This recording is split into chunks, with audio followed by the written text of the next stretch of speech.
እከካሜ ድሃ ልጅ እኩያህን ፈልግ።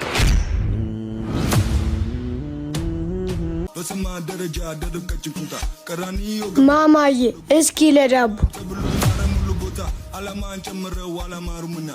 ማን ይጠራኝ?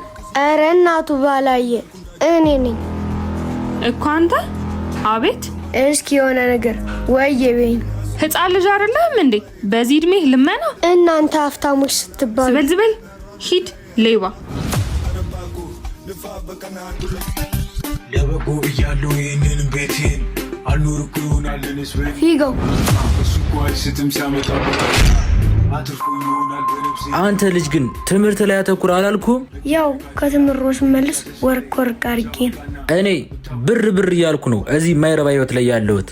ስማ ከዚህ በኋላ በዚህ መንገድ እንዳላገኝ ስንቴ ልንገርህ። ቆይ ለዚህ ልጅ ቢገባ ቢጠልቅም እናቴ በስቷል ተርጋሚ ደጋሚ። ከዚህ ከካሜ ድሃ ልጅ ጋር ምን ትሰራለህ? ኧረ እህቴ አይባልም። ስማ እከካሜ ድሃ ልጅ እኩያህን ፈልግ።